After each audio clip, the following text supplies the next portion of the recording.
Muy buenos días, hermanos, bienvenidos al devocional de hoy.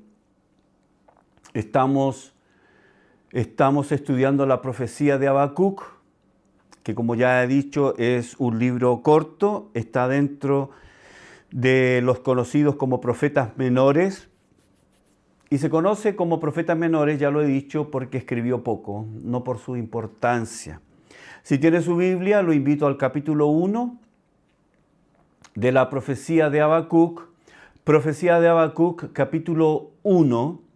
Recuerde lo que hemos venido diciendo, recuerde el contexto del libro de Habacuc. Para ello vamos a leer desde el verso 12 en adelante. Habacuc, capítulo 1, verso 12. Dice, ¿no eres tú desde el principio, oh Jehová, Dios mío, santo mío? No moriremos. Oh Jehová, para juicio lo pusiste, y tú, oh roca, lo fundaste para castigar. Verso 13. Muy limpio eres de ojos para ver el mal, ni puedes ver el agravio. ¿Por qué ves a los menospreciadores y callas cuando destruye el impío al más justo que él?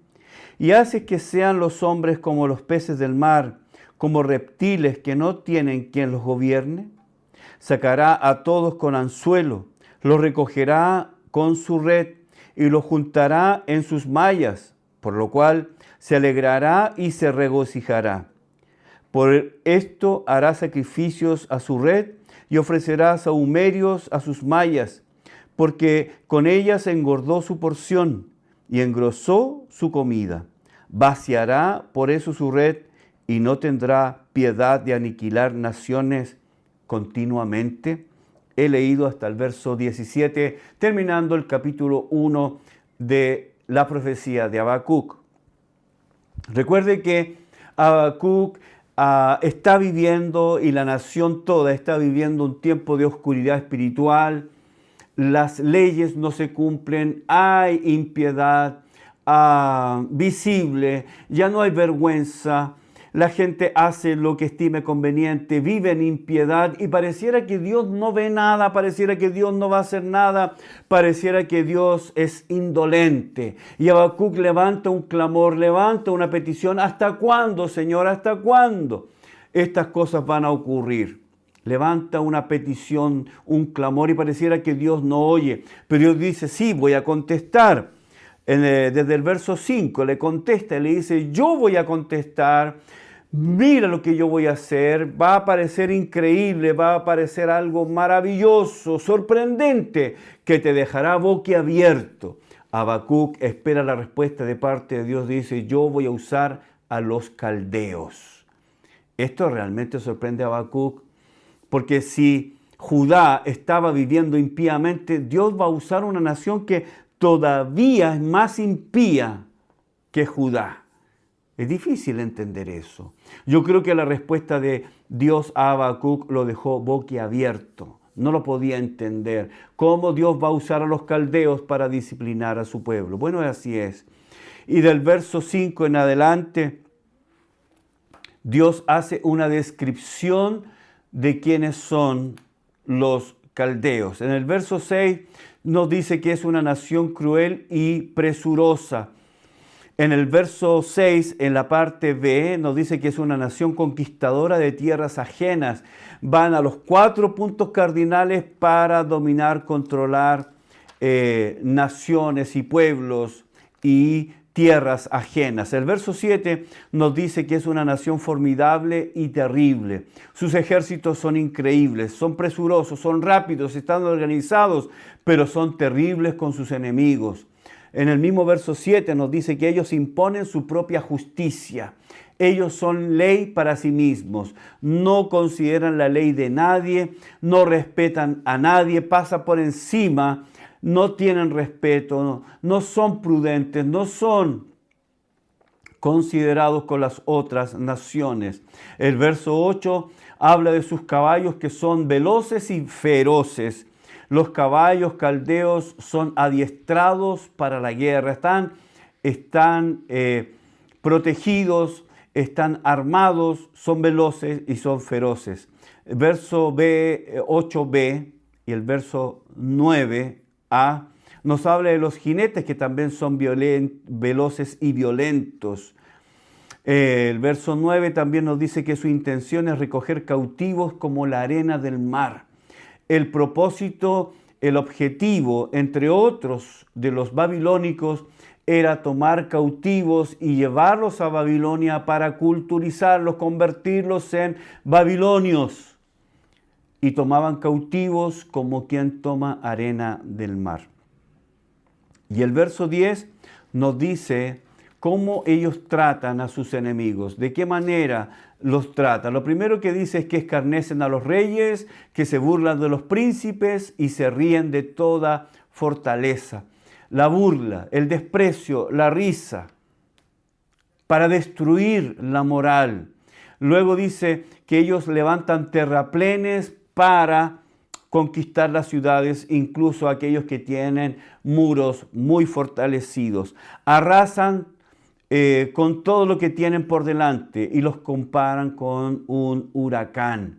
Y por último, el verso 11 nos dice que ellos harán todo esto y ofenderán a los demás atribuyendo su victoria a su Dios. Es decir, nuestro Dios es más grande que su Dios porque los hemos vencido. Esa era la idea. En este caso, ellos iban a glorificar a su Dios pagano por sobre Jehová, porque su Dios pagano le dio la victoria sobre Jehová. Entonces su Dios pagano es más grande que Jehová. Era, hermanos, una afrenta contra Israel. Es una descripción que Dios hace de los caldeos. Ahora, ¿quién puede entender esto? Habacuc no lo entiende. Habacuc no puede entender cómo Dios va a usar una nación que todavía es más mala que los mismos habitantes de Jerusalén. Una nación que todavía es peor que ellos. No lo entiende. Pero Dios nuevamente vuelve a decirle algo. Verso 12. Dice, ¿no eres tú desde el principio, oh Jehová, Dios mío, santo mío? No moriremos. Oh Jehová, para juicio lo pusiste, y tú, oh roca, lo fundaste para castigar. Esto es, el diálogo continúa entre Dios y Habacuc. Y lo primero que Habacuc se da cuenta es que él tiene que pensar. Él tiene que reflexionar. Frente a esto que le ha sorprendido que Dios quiera usar y que pueda usar una nación que todavía es peor que ellos, en este caso los caldeos. Él dice, yo tengo que pensar, no debo permitir que las emociones lo dominen. Y eso es lo que nosotros debemos aprender, hermanos.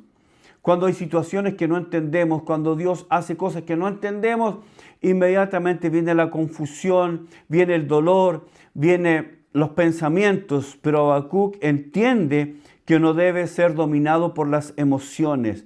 Hermano, no permita que cuando situaciones así vengan a tu vida, no permita que la emoción se convierta en una frustración y gane terreno, y esa frustración se convierta en amargura y decepción y comiences a alejarte de Dios. En cambio, Habacuc comienza a meditar en el carácter de Dios. ¿Quién ha permitido todo esto? Y dice, ¿no eres tú desde el principio?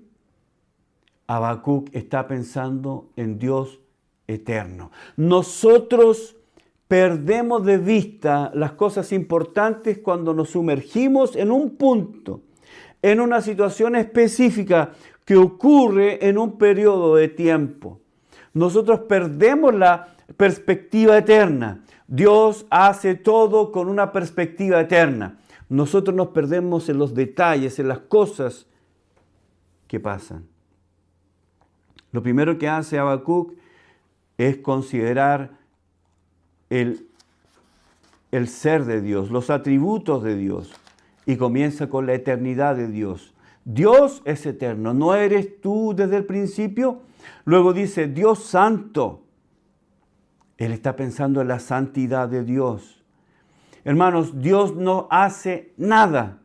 Dios no va a permitir nada que viole su carácter y naturaleza.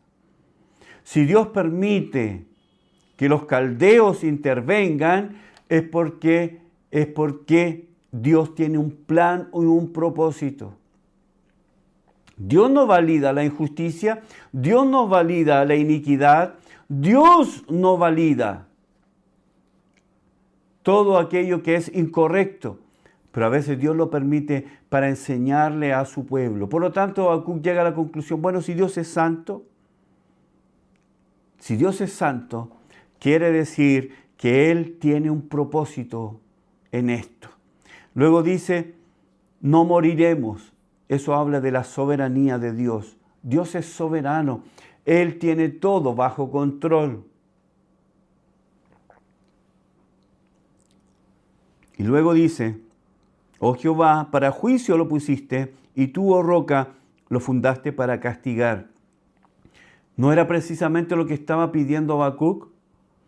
¿No era precisamente eso que Dios ejerciera juicio, que Dios castigara, que Dios disciplinara? Bueno, Dios lo está usando. Dios está usando a los caldeos para eso. Dios está usando a esta nación para eso. Verso 13. Entonces Habacuc sigue ahora pensando en Dios. ¿Por qué Dios habrá permitido a los caldeos? ¿Por qué Dios? ¿Qué propósito tiene? Verso 13 dice, muy limpio eres de ojos para ver el mal, ni puedes ver el agravio.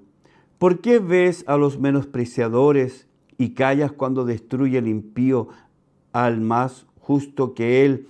Y haces que sean los hombres como los peces del mar, como reptiles que no tienen quien los gobierne.